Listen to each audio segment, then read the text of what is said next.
नमस्कार, मैं आभा शर्मा जावास आपके सम्मुख पंचतंत्र की कहानियां लेकर उपस्थित हुई हूँ। रे पत्थर का न्याय बलवंतम रिपुम दृष्टवा नैवात्मानम प्रकोप्यतेउ। शत्रु अधिक बलशाली हो तो क्रोध को प्रकट ना करें, शांत हो जाएं। समुद्र तट के एक भाग में एक टिटिहरी का जोड़ा रहता था। अंडे देने से पहले टिटिहरी ने अपने पति को किसी सुरक्षित जगह की खोज करने के लिए कहा। टिटिहरी ने कहा, यहाँ ये स्थान पर्याप्त सुरक्षित है, तू चिंता ना कर। समुद्र में जब ज्वार आता है तो उसकी लहरें सामने वाले हाथी को भी खींच कर ले जाती हैं, इसलिए हमें इन लहरों से दूर कोई स्थान देखना चाहिए। टिटिहरा बोला, समुद्र इतना दुस्साहसी नहीं कि वह मेरे जान या मान की हानि पहुंचाए। वह मुझसे डरता है, इसलिए तू निश्चिंत होकर यहाँ तट पर अंडे दे दे। समुद्र ने टिटिहरी की ये बातें सुन ली। उसने सोचा, यह टिटिहरा बहुत अभिमानी है। आकाश की ओर टांगे करके भी यह इसलिए सोता है कि इन टांगों पर गिरते हुए आकाश को थाम लेगा। इसके अभिमान का भंग होना चाहिए। यह सोचकर उसने ज्वार आने पर टिटिहरी के अंडों को लहर में बहा दिया। टिटिहरी जब दूसरे दिन आई तो अंडों को बहता देखकर रोकती बिलखती टिटिहरी बोली, मूर्ख, मैंने पहले ही कहा था कि समुद्र की लहरें इन्हें बहा ले जाएंगी, किंतु तूने अभिमानवश मेरी बात पर ध्यान नहीं दिया। अपने प्रियजनों के कथन पर भी जो कान नहीं देता, उसकी यही दुर्गति होती है जो उस मूर्ख कछुए की हुई थी, जिसने रोकते रोकते भी मुख खोल दिया था। टिटिहरी ने तब मूर्ख कछुए की एक कथा सुनाई। हितैषी की सीख मानो। सुहदाम हित कामनाम ना करोति ही यो वचः सह कुर्म इव दुर्बुद्धिम काष्ठाद्रभष्टो विनिश्यति। हित चिंतक मित्रों की बात पर जो ध्यान नहीं देता, वह मूर्ख नष्ट हो जाता है। एक तालाब में कंबुग्रीव नाम का कछुआ रहा करता था। उसी तालाब में प्रतिदिन आने वाले दो हंस, जिनका नाम संकट और विकट था, उसके मित्र थे। तीनों में इतना स्नेह था कि रोज शाम होने पर तीनों मिलकर बड़े प्रेम से वार्तालाप किया करते थे। कुछ दिन बाद वर्षा के अभाव में वह तालाब सूखने लगा। हंसों को यह देखकर कछुए से बड़ी सहानुभूति हुई। कछुए ने भी आंखों में आंसू भरकर कहा, अब यह जीवन अधिक दिन का नहीं है। पानी के बिना इस तालाब में मेरा मरण निश्चित है। तुमसे कोई उपाय बन पाए तो करो। विपत्ति में धैर्य ही काम आता है। यत्न से सब काम सिद्ध हो जाते हैं। बहुत विचार के बाद यह निश्चय किया गया कि दोनों हंस जंगल से एक बांस की छड़ी लाएंगे। कछुआ उस छड़ी के मध्य भाग को मुख से पकड़ लेगा। हंसों का यह काम होगा कि वे दोनों एक ओर से छड़ी को मजबूती से पकड़कर दूसरे तालाब के किनारे तक उड़ते हुए पहुंचेंगे। यह निश्चय होने के बाद दोनों हंसों ने कछुए को कहा, मित्र, हम तुझे इस प्रकार उड़ते हुए दूसरे तालाब तक ले जाएंगे, किंतु एक बात का ध्यान रखना, कहीं बीच में लकड़ी को मत छोड़ देना, नहीं तो तू गिर जाएगा। कुछ भी हो, पूरा मौन बनाए रखना, प्रलोभन की ओर ध्यान न देना। यह तेरी परीक्षा का मौका है। हंसों ने लकड़ी को उठा लिया। कछुए ने उसे मध्य भाग से दृढ़तापूर्वक पकड़ लिया। इस तरह निश्चित योजना के अनुसार वे आकाश में उड़े जा रहे थे कि कछुए ने नीचे झुककर उन शहरियों को देखा जो गर्दन उठाकर आकाश में हंसों के बीच किसी चक्राकार वस्तु को उड़ता देखकर कौतूहलवश शोर मचा रहे थे। उस शोर को सुनकर कंबुग्रीव से नहीं रहा गया। वह बोला, अरे ये शोर कैसा है? यह कहने के लिए मुख खोलने के साथ ही कछुए के मुख से लकड़ी की छड़ छूट गई और कछुआ जब नीचे गिरा तो लोभी मछुआरों ने उसकी बोटी बोटी कर डाली। टिटिहरी ने यह कहानी सुनाकर कहा, इसीलिए मैं कहती हूँ कि अपने हित चिंतकों की राय पर ना चलने वाला व्यक्ति नष्ट हो जाता है। इसके अतिरिक्त बुद्धिमानों में भी वही बुद्धिमान सफल होते हैं जो बिना आई विपत्ति का पहले से ही उपाय सोचते हैं और उनकी बुद्धि तत्काल अपनी रक्षा का उपाय सोच लेती है। जो होगा देखा जाएगा कहने वाले शीघ्र ही नष्ट हो जाते हैं। टिटिहरे ने पूछा, यह कैसे? टिह टिह, सुनो। दूरदर्शी बनो, यद्भविष्यो विनिश्यति। जो होगा देखा जाएगा कहने वाला नष्ट हो जाता है। एक तालाब में 3 मछलियां थी, अनागत विधाता, प्रत्युत्पन्नमति और यद भविष्यम। एक दिन मछुआरों ने उन्हें देख लिया और सोचा, इस तालाब में खूब मछलियां हैं, आज तक कभी इसमें जाल भी नहीं डाला है, इसलिए यहाँ खूब मछलियां हाथ आएंगी। उस दिन शाम अधिक हो गई थी, खाने के लिए मछलियां भी पर्याप्त मिल चुकी थी, अतः अगले दिन सुबह ही वहां आने का निश्चय करके वह चले गए।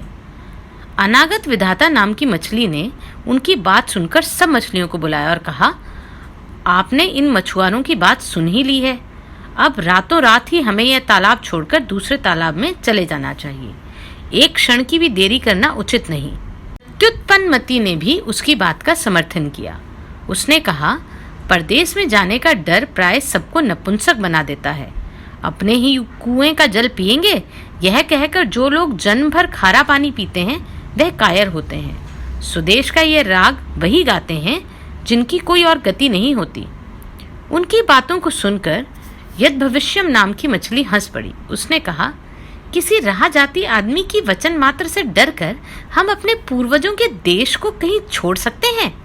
देव अनुकूल होगा तो हम यहाँ भी सुरक्षित रहेंगे, प्रतिकूल होगा तो अन्यत्र जाकर भी किसी जाल में फंस जाएंगे। मैं तो नहीं जाती, तुम्हें जाना हो तो जाओ। उसका आग्रह देखकर अनागत विधाता और प्रत्युत्पन्नमति दोनों सपरिवार पास के तालाब में चली गईं। यद भविष्य अपने परिवार के साथ उसी तालाब में रही। अगले दिन सुबह मछुआरे ने उस तालाब में जाल फैलाया और सब मछलियों को पकड़ लिया। इसलिए मैं कहती हूँ, जो होगा देखा जाएगा कि नीति विनाश की ओर ले जाती है। हमें प्रत्येक विपत्ति का उचित उपाय करना चाहिए। यह सुनकर टिटीरे ने टिटीरी से कहा, मैं यद भविष्य जैसा मूर्ख और निष्कर्म नहीं हूँ, मेरी बुद्धि का चमत्कार देखती जा। मैं अभी अपनी चोंच से पानी बाहर निकालकर समुद्र को सुखा देता हूँ। टिटीरी बोली, टी टी, समुद्र के साथ तेरा बैर तुझे शोभा नहीं देता, इस पर क्रोध करने से क्या लाभ? अपनी शक्ति देखकर हमें किसी से बैर करना चाहिए, नहीं तो आग में जलने वाले पतंगे जैसी गति होती है। टिटीरा फिर भी अपनी चोंच से समुद्र को सुखा डालने की डींगे मारता रहा। तब टिटीरी ने फिर उसे मना करते हुए कहा कि जिस समुद्र को गंगा यमुना जैसी सैकड़ों नदियां निरंतर पानी से भर रही हैं, उसे तू अपनी बूंद भर उठाने वाली चोंच से कैसे खाली कर देगा? टिटीरा तब भी अपनी हट पर तुला रहा। तब टिटीरी ने कहा, यदि तूने समुद्र को सुखाने का हठ कर ही लिया है तो अन्य पक्षियों को भी सलाह लेकर काम कर। कई बार छोटे छोटे प्राणी मिलकर अपने से बहुत बड़े जीव को भी हरा देते हैं, जैसे चिड़िया, कटफोड़े और मेंढक ने मिलकर हाथी को मार दिया था। टी कैसे? टिटीरी ने तब चिड़िया और हाथी की यह कहानी सुनाई। 1 और 1 11।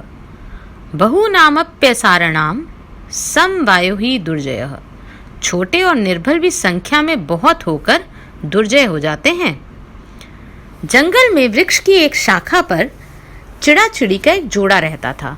उनके अंडे भी उसी शाखा पर बने घोंसले में थे। एक दिन एक मतवाला हाथी वृक्ष की छाया में विश्राम करने आया। वहां उसने अपनी सूंड से पकड़कर वही शाखा तोड़ दी जिस पर चिड़िया का घोंसला था। अंडे जमीन पर गिरकर टूट गए। चिड़िया अपने अंडों के टूटने से बहुत दुखी हो गई।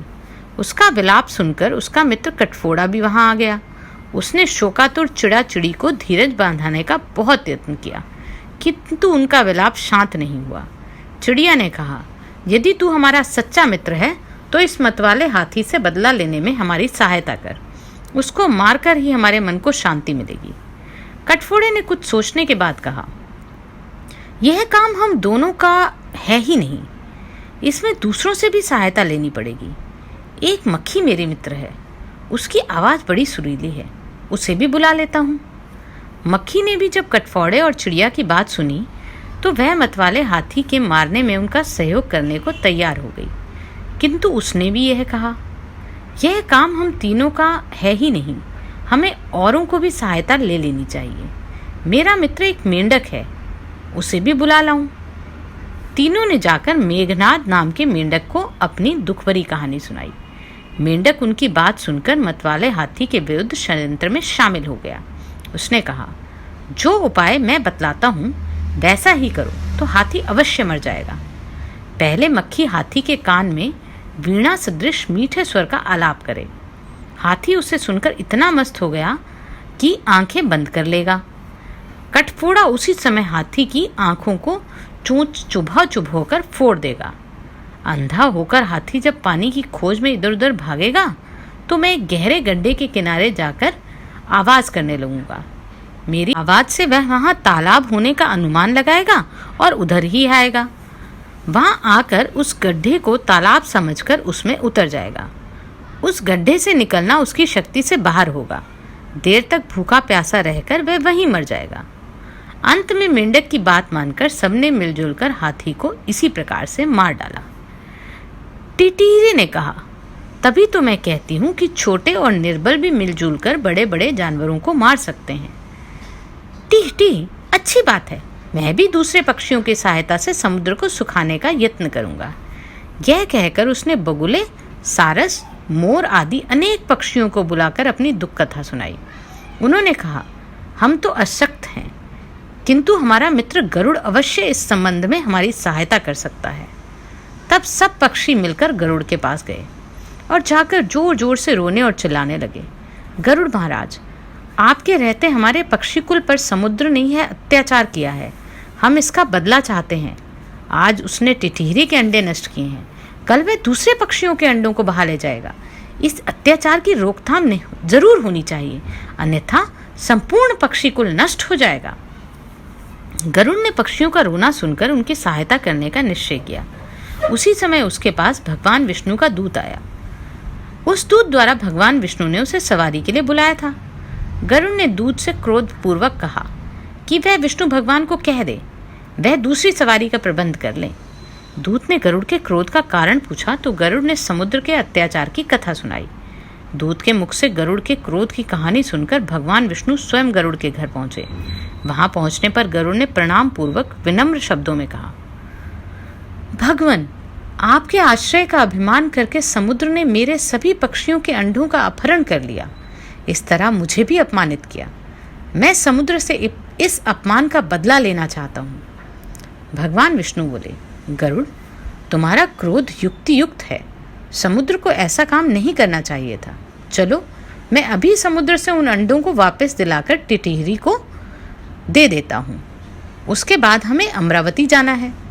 तब भगवान ने अपने धनुष पर अग्नेय बाण को चढ़ाकर समुद्र से कहा, दुष्ट, अभी उन अंडों को वापस दे दे, नहीं तो मैं तुझे क्षण भर में सुखा दूंगा। भगवान विष्णु के भय से समुद्र ने उसी क्षण अंडे वापस लौटा दिए। दमनक ने इस कथा को सुनाने के बाद संजीवक से कहा, इसलिए मैं कहता हूँ शत्रु पक्ष का बल जानकर ही युद्ध के लिए तैयार होना चाहिए। संजीवक, दमनक, यह बात तो सच है, किंतु मुझे यह कैसे पता चलेगा कि पिंगलक के मन में मेरे लिए हिंसा के भाव हैं। आज तक वह मुझे सदा स्नेह की दृष्टि से देखता रहा है।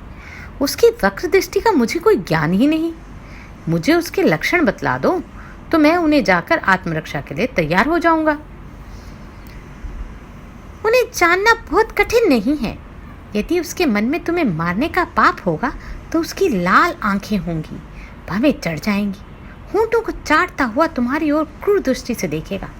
अच्छा तो यह है कि तुम रातों रात चुपके से चले जाओ, आगे तुम्हारी इच्छा। यह कहकर दमनक अपने साथी कर्टक के पास आया। कर्टक ने उससे भेंट करते हुए पूछा, कहो दमनक, कुछ सफलता मिली तुम्हें अपनी योजना में? मैंने तो नीति पूर्वक जो कुछ भी करना उचित था कर दिया। आगे सफलता देव के अधीन है। पुरुषार्थ करने के लिए उसके बाद में कार्य सिद्धि ना हो, उसमें हमारा कोई दोष थोड़ी होता। तेरी क्या योजना है? किस तरह नीति युक्त काम किया है तूने, मुझे भी बता। मैंने झूठ बोलकर दोनों को एक दूसरे का ऐसा बैरी बना दिया कि वे भविष्य में कभी एक दूसरे का विश्वास नहीं कर पाएंगे। यह तूने अच्छा नहीं किया मित्र। दो स्नेही हृदयों में द्वेष का बीज बोना बुरा काम है। कर्टक, तू नीति की बातें नहीं जानता, तभी ऐसा कहता है। संजीवक ने हमारे मंत्री पद को हत्या दिया। वह हमारा शत्रु था। शत्रु को परास्त करने में धर्म अधर्म नहीं देखा जाता। आत्मरक्षा सबसे बड़ा धर्म है। स्वार्थ साधना ही सबसे महान कार्य है। स्वार्थ साधना करते हुए कपट नीति से ही काम लेना चाहिए, जैसे चतुरक ने किया था। कैसे? दमनक ने तब चतुरक गीदड़ और शेर की यह कहानी सुनाई।